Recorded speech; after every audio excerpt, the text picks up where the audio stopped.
As they say on The Sopranos, the books are closed for 2022, and we're going to go through an economic report card. 2022 is also a big transitional year for real estate when it came to the new interest rate and affordability environment for the consumer. And I've got a prediction for interest rates on the mortgage side the next year or so. The more things change, the more they stay the same. We might just end up having a big round trip when it's all said and done. Welcome back to This Week in Mortgage, everybody. My name is Sam Battaglia, your mortgage broker here at Guaranteed Rate in Beverly Hills. Hope you're having a great holiday week. Okay, well, 2022 has come and gone, and here's the report card. The Dow Jones down 9% for the year. Of course, it did touch bear market territory, which is down 20%. But it did rally here a little bit in the last few months to only be down 9%. But that said, the damage is really done internally, not on this top line number when it comes to the Dow. S&P 500 down 20% for the year. That is indeed technically bear market territory. The NASDAQ, this is where the damage is, down 34%. And of course, you're going to see a lot of issues within the NASDAQ down way more than 34%. Overall, though, that market's down 34% for the year. Not good. Oil, you know how I feel about oil. Oil started the year at $82 a barrel. It's now sitting at $79 a barrel, with a crazy ride throughout the year to over $120 a barrel. Remember, this is the same oil a few years back went negative, and they were paying people to store barrels, literally. So the fact that it's even at $80 is beyond me. I know why, but I wish it wasn't the case. Gold started the year at $18.21 an ounce, now at $18.26, essentially unchanged again. But it did have a trip over $2,000 an ounce, about $20.50 I think it hit, right around there. But it came back down. Bitcoin got beat up pretty bad this year, down 62%. Started the year at 42,000, sitting on 16,500 right now. As you know, I don't understand Bitcoin, and that's what I like about it. I don't understand it.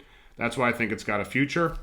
And my favorite thing of all of this is the 10-year Treasury note. Started the year at 1.51 on the yield, finishing the year hair under 3.9. This is where the damage has been done. Any more of this, we could have called this the Luca Brasi index, as the 10-year Treasury, if it kept going up, would have ended up sleeping with the fishes, as they said in The Godfather. But this is pretty bad. This is why mortgage rates did what they did. This is why everything became more expensive. The payment inflation that I discussed a couple months back, this is the culprit of it. The 10-year Treasury, which if it keeps going, will sleep with the fishes. But I think the damage is done here. And as I mentioned, this is a big transitional year for the real estate market as a whole.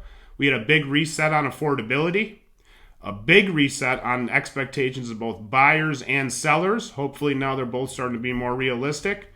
And I think we've also had a generational reset because of the period we're coming out of where we had 3 or sub 3% mortgage rates on a 30-year fix on your standard stuff. I think that it's going to be very hard for anyone to not make a necessary move for them to get rid of their mortgage from yesteryear. I think what this is going to lead to is something I've called mortgage love in the past. Even if the client does not love their house, they're definitely going to love their mortgage, which could be about half the price of a going mortgage today. So that mortgage love is going to lead to less inventory, which will support housing values for the next decade or so. And my big rate prediction for 2023, it's not that crazy actually. So before we dealt with what we dealt with a few years ago, we were tracking around 4% on a 30-year fixed. Normal. Real estate market was humming along, not too hot, not too cold, just a decent market. Then we dealt with what we dealt with, and rates got into the sub 3 levels on a 30-year fixed. Well, the pendulum swung a little bit too far low on that end. Here, post what we dealt with for the last few years, we have tracked in the sixes at certain points on a 30-year fixed. Pendulum swung way too far to that end. So moral of the story is we started at 4. We ended up in the high 2s, under 3. We came to the 6s, low 6s, mid 6s. And I believe what we're going to end up when this is all said and done in the next 12 to 18 months, exactly back to where we started pre what we dealt with, back to about a 4% or so 30-year fixed in the next 12 to 18 months. I think things are going to settle down. I think the Federal Reserve is going to notice what's happened here to the consumer and, take faith in that. And also, at this point, over the next 12 to 18 months, we're definitely going to see all of the stimulus money that was helicopter dropped out of the sky, 5-6 trillion, whatever it was, that will be out of the system at that point.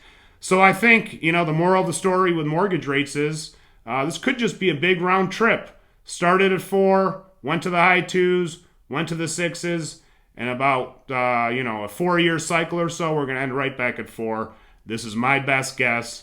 But of course, nobody knows anything.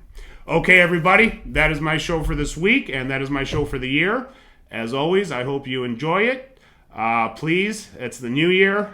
Some of you are going to watch this, pre-New Year. Some of you are going to see this post-New Year. Either which way, Happy New Year. I hope you enjoy yourselves. Be safe. Take care of each other. Care for your neighbor. All the nice things that we were taught. Now's the time to implement them. Okay, everybody. Thanks for watching. Happy New Year.